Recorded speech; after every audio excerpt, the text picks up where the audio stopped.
كتابة المهام حاجة دلوقتي كلنا محتاجينها، وبالذات لو احنا لسه في دراسة او حتى احنا في الاجازة، لانها في الاجازة هتخليك تعرف ازاي انك تدير وقتك، وليها مميزات تانية كتير. طب ازاي ان انا اكتب مهامي، وايه هي التطبيقات اللي انا ممكن اكتب عليها مهامي، واسئلة تانية كتير هنجاوب عنها ان شاء الله في الفيديو ده.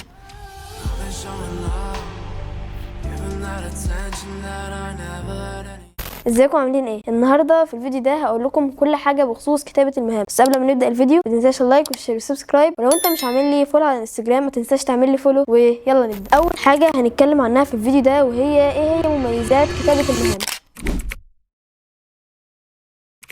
اول حاجه وهي ان كتابه المهام بتخليك عارف ايه هي الحاجات اللي انت هتعملها خلال يومك، فعشان كده انت مش هتضيع وقت كتير لانك اول ما تقوم عارف ان انت هتعمل كذا وكذا وكذا. تاني حاجة وهي ان كتابة المهام هتخليك تزود انتاجيتك في يومك. يعني مثلا انت كنت في اليوم العادي اللي انت مش بتكتب فيه مهامك بتعمل 3 حاجات، لكن بعد ما كتبت المهام بتاعتك هتعمل مثلا 5 أو 6 حاجات وممكن اكتر كمان. ليه؟ لان زي ما قلت كتابة المهام بتخليك تكون عارف انت هتعمل ايه في يومك. تالت حاجة وهي ان كتابة المهام هتخليك تحقق اهدافك في الوقت اللي انت مخطط ليه، وكمان ان انت تكون عارف ايه هي الخطوات اللي انت المفروض تعملها.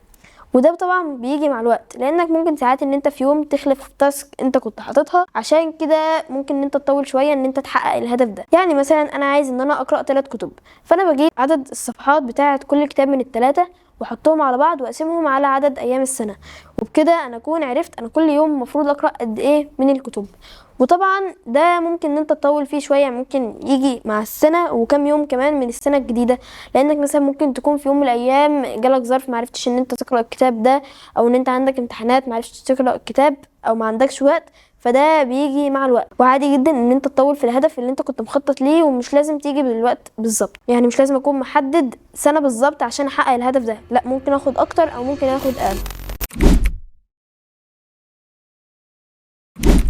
رابع حاجة واخر حاجة وهي ان كتابة المهام هتزيد من تحفيزك لنفسك. يعني مثلا انت كنت كتبت 4 مهام اساسية او رئيسية في يومك، جيت في اخر اليوم لقيت ان انت كاتب فعلا ال4 مهام دول، فمعنى كده ان انت هتحفز اكتر عشان تنجز اكتر، لانك كنت مخطط لهدف والهدف ده حققته. وطبعا ان كتابة المهام ليها مميزات كتيرة جدا، لكن انا لقيت ان دول اهم 4 فعلا بالنسبة لي انا استفدت منهم من كتابة المهام.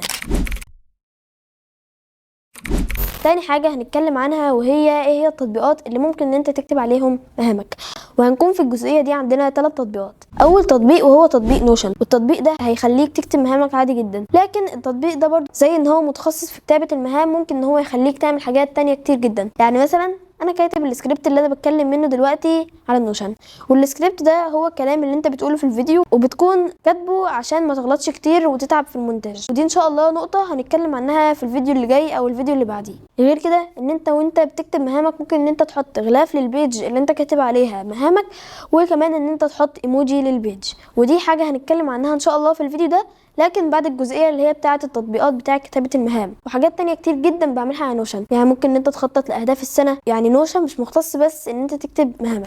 تاني تطبيق وهو تطبيق جوجل كيب، والتطبيق ده شبه تطبيق نوشن لكنه مختص في كتابه المهام بس. غير كده ممكن ان انت تسجل فويس، او ان انت ترسم او تضيف صوره، يعني حاجات برضو. يعني اكبر حاجه مختص فيها وهي ان هو يخليك تكتب مهامك. يعني لو انت عايز هوم بيج اسهل، او ان انت عايز ان انت تكتب مهامك بشكل سريع من غير تفاصيل والحوارات دي، ممكن ان انت تكتبه على جوجل كيب. لكن لو انت عايز امكانيات افضل طبعا هرشح لك نوشن. تالت تطبيق واخر تطبيق في الجزئيه دي وهو تطبيق تيك تك، والتطبيق ده انا ما جربتوش كتير قوي، لكن في الفتره اللي انا جربته فيها عجبني شويه. والتطبيق ده شبه جوجل كيب لكنه اصعب شويه، يعني في ترتيب الصعوبه ممكن نحط نوشن اصعب تطبيق، تيك تك بعديها جوجل كيب. طب ازاي بقى ان احنا نكتب مهامنا، او بالاصح ايه هي الطريقه اللي انا بكتب بيها مهامي على نوشن وجوجل كيب؟ فانا هنا على نوشن اول حاجه هكتب عنوان، والعنوان ده بكتب فيه التاريخ بتاع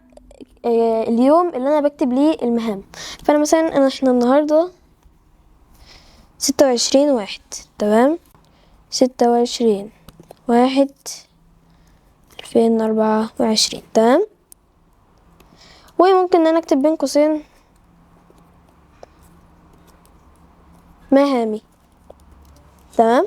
عشان بقى اخلي الموضوع اظرف شويه ممكن ان انا اضيف ايكون، فهجيبها من هنا، فهضيف ايكون، اكتب هنا تشيك ليست وهختار اللون، وممكن ان انا اضيف كفر، هدوس من هنا على تشينج كفر وهدخل على ان سبلاش وهكتب تاسك.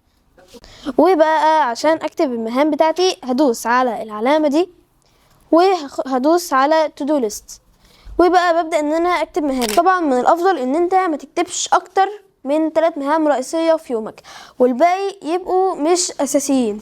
يعني مثلا ال3 مهام الرئيسية في يومي النهاردة مثلا كانوا كتابة سكريبت والتصوير وان انا انزل فيديو، لان النهارده الجمعه وانا كل يوم جمعه بنزل فيديو. وبس كده نكون وصلنا لنهايه الفيديو. لو الفيديو عجبك ما تنساش اللايك والشير والسبسكرايب، والثلاث تطبيقات اللي احنا اتكلمنا عنهم النهارده اللي هم نوشن وجوجل كيب وتيك تك هتلاقي لينك التحميل بتاعهم تحت في الديسكريبشن بوكس. وبس كده، سلام.